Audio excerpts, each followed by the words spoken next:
Om Ganeshaya Namah. Valmiki Ramayana, Balakanda, Sarga 18, Shloka 1.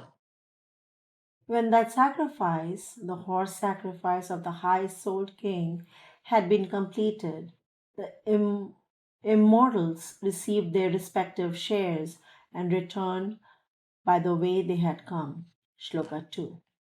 Having completed the discipline, having completed the disciplines required by his consecration and accompanied by his wives, the king entered his city with his servants, army, and vehicles. Shloka 3. The rulers of the earth, having been honored by the king according to their respective rank, joyfully departed for their own countries after bowing to the foremost sages. Shloka 4. As those illustrious kings departed from the city towards their own homes, their splendid and joyful armies shone brilliantly.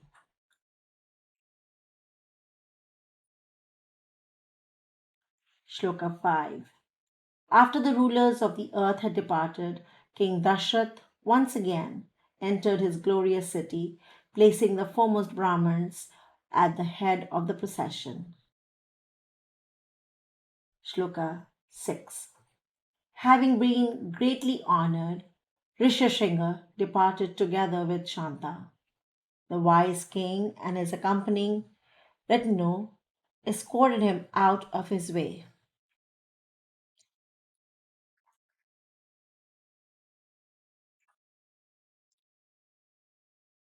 Shloka 7. Having thus sent all of them away, the king felt that his purpose had been fulfilled. He lived happily there, eagerly contemplating the birth of his sons.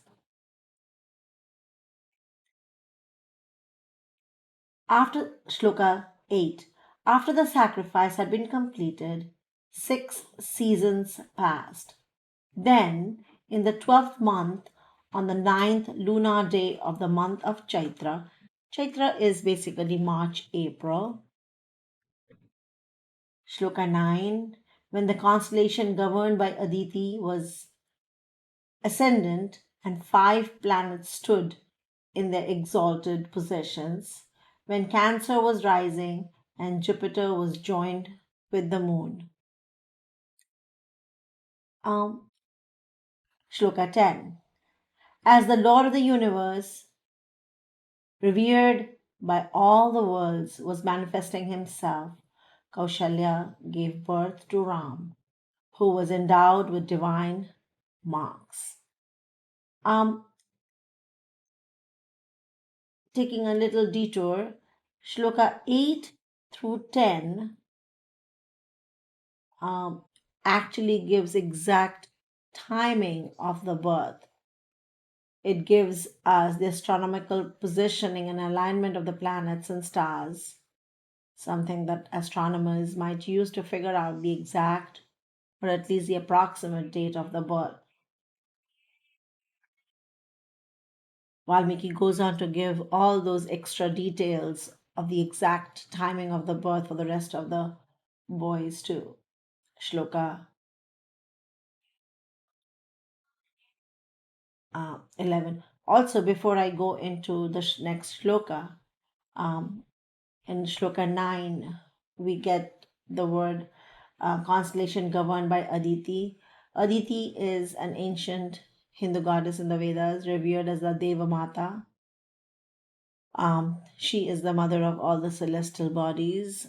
Um, so, um, Going into shloka 11, he was the greatly blessed embodiment of half Vishnu, a son who brought delight to the Ishvaku dynasty. His eyes were reddish, his arms were mighty and long, his lips were red, and his voice resembled a kettle drum. Now, a kettle drum in Sanskrit is called dundhubi. It is a very large drum, and in ancient times, it was used both during war and peacetime celebrations. We also see reference of the name of Dundhavi in Rig Veda, but we're not going to go into that. So, um, Shloka 11 states that his voice, Ram's voice, resembled that of a kettle drum. So, probably a deep set voice. Shloka 12. Kaushalya shone through that sun of immeasurable splendor, just as Aditi shines through the foremost of the gods, the thunderbolt bearing Indra. Shloka 13.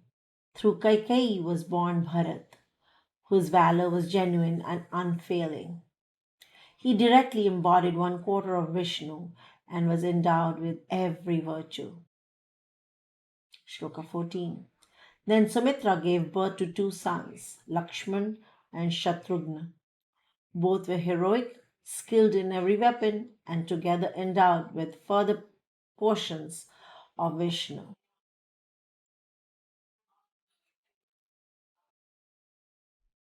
From here, from the next shloka, shloka 15 on, I am going to take detour explaining what the constellations are in which the children were born. Shloka 15.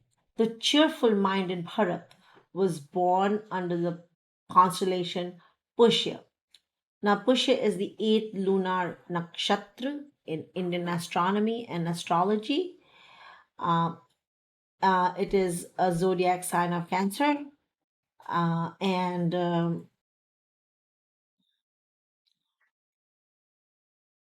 it is also it symbolizes a lotus flower, and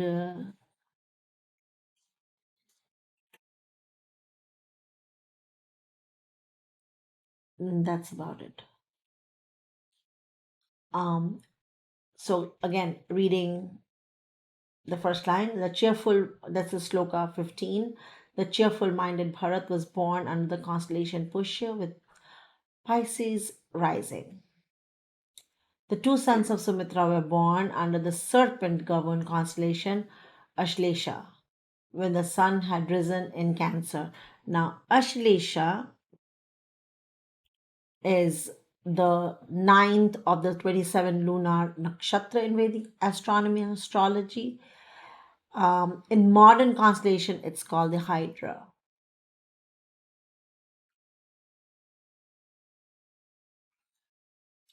Shloka 16. The king's four high souled sons were born separately.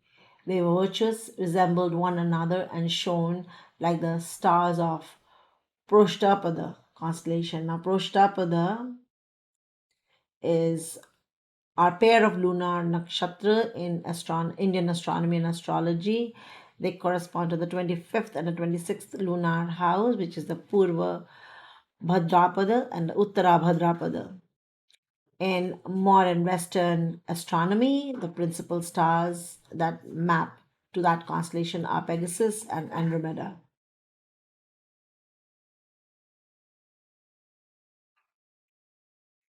Shloka 17. The Gandharvas sang melodiously and the hosts of Apsaras danced.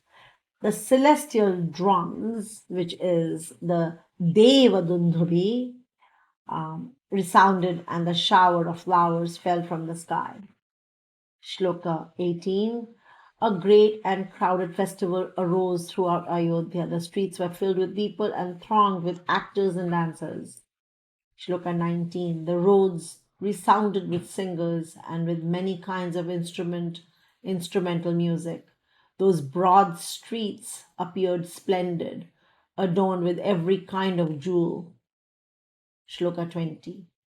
The king gave worthy gifts to the charioteer bard, the Magadhas, and the Panegrists. Now, what is a chariot bard?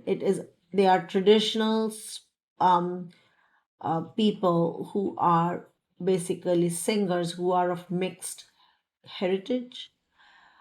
They served the dual role of being charioteers during battle and keepers of lineage, lore, and epic poetry. They famously recited the early versions of the epics like Mahabharata and Ramayana. Magadhas, they were people who hailed from the Magad region. These are bards and minstrels specialized in public praise, waking the king with auspicious songs and recounting ancestral glories. And the panegrists are basically professional eulogists and herald. They are given the task of reciting formal blessings, validating the royal authority, and commemorating victories in the court. So, repeating Shloka 20 again, the king gave worthy gifts to the charioteer bards, the Magadhas, and Panagrists. He gave wealth and thousands of cattle to the Brahmins. Shloka 21. After 11 days had passed, the naming ceremony was performed. The high souled eldest son was named Ram, and Kaikeyi's son was named Bharat. Shloka 22. One son of Sumitra was named Lakshman, and the other Shatrughna. The greatly delighted Vashishta bestowed these names upon them. Shloka 23. The king fed the Brahmins as well as the inhabitants of the city and the countryside. He also gave the Brahmins a great and shining abundance of jewels. Shloka 24. He caused all the prescribed rites for the princes, beginning with the ceremonies of birth, to be performed. The eldest Ram was like a banner of them all and brought great delight to his father. Shloka 25. He came to be esteemed by all living beings like the self born Brahma himself. All four princes knew the Vedas, were heroic, and were devoted to the welfare of the world. Shloka 26. All were endowed with wisdom, and all were richly adorned with virtues. Among them, the greatly radiant Ram possessed true and unfailing valor. Shloka 27. Pure like the spotless moon, he was beloved by the entire world. He was highly accomplished in riding elephants and horses and in the management of chariots. Shloka 28. He was devoted to the science of archery and to serving his father. From early childhood, Lakshman, the increaser of prosperity, was deeply attached to Ram. Shloka 29. He remained constantly devoted to his older brother, who brought delight to the world. He always did what pleased him, and to Ram he was dearer even than his own body. Shloka 30. The fortunate Lakshman was like another life breath of Ram existing outside his body. Without Lakshman, the foremost of men could not even obtain sleep. And that ends, no, that is halfway through the Sarga 18. We have another 30 slokas in that. So we will record it in the next